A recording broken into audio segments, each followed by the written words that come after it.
जो संसद के अंदर मोदी के लाडले सांसद ने किया, वही काम डंके की चोट पर अब मवालियों का झुंड करने में जुटा। मुस्लिम बुजुर्ग को पीटा, दी गई गंदी गंदी गालियां, नोच ली गई दाढ़ी। मुस्लिम बुजुर्ग लगाते रहे छोड़ देने की गुहार, लेकिन पीटते रहे लुच्चे। मवालियों के झुंड की घिनौनी तस्वीर आ गई सामने। योगी के नाम के नारे लगाते हुए मुस्लिम बुजुर्ग से की मारपीट।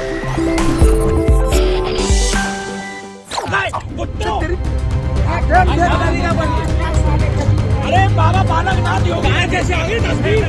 मवालियों का झुंड जो एक मुस्लिम बुजुर्ग के साथ कर रहा है, उसे अपराध कतई मत मानिएगा, बल्कि ये तो मुल्क में रहने वाले मुसलमानों का मुस्तकबिल है, जिस पर सत्ता के दम पर दो टके के लुच्चे अपनी मोहर लगा रहे। बता रहे हैं कि संसद के अंदर जब एक बिगड़ैल सांसद ने मुस्लिम सांसद को गालियां दी थी, उसको धमकी दी थी, घिनौने शब्द बोले थे, तो लोकतंत्र की सारी मीनारें हिल जरूर गई थी। लेकिन लोकसभा के सर्वोच्च पद पर बैठे जिम्मेदारों ने उसी बिगड़ैल सांसद पर कार्रवाई न करके पहले ही तय कर दिया था कि ये मुसलमानों का भविष्य है। अरे बाबा बालकनाथ योगी कैसे आ गई?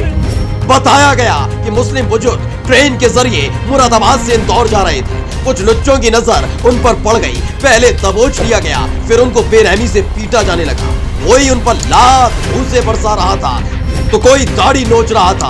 बीच बीच में योगी का नाम लेकर सत्ता की हनक को दिखाया जा रहा था।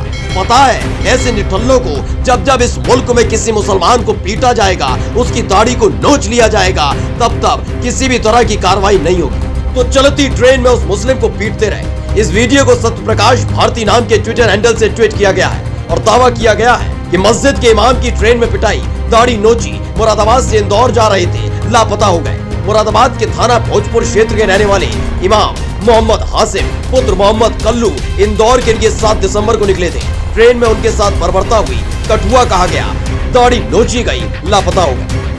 होना ही था लापता, क्योंकि खुद मस्जिद के इमाम मोहम्मद हासिम जानते हैं कि ऐसे लुच्चों पर कोई कार्रवाई नहीं होगी। अगर ऐसा होता तो बताओ, कर्नाटक में जब कमल छापों की थी सरकार, तो हिजाब पहनी बच्चियों से बदसलूकी करने वाले कितने मवालियों को धरा गया। बताओ, मस्जिद की मीनार पर चढ़कर भगवा लहराने वाले कितने लुच्चे जेल की सलाखों के पीछे हैं। आवाज उठाने से बेहतर मोहम्मद हासिम ने भीड़ में खो जाना ही बेहतर समझा, तो खो गए। रखिए जहन में ठंड, मुसलमानों से चिड़न रखने वालों, तुम्हारी इस करतूत पर नहीं उठेगी कोई आवाज, क्योंकि जब संवैधानिक पद पर बैठे लोग ही मुसलमानों से नफरत की नुमाइश करते हैं, तुम तो फिर भी तुच्चे से लुच्चे हो। Special desk, the Kantap.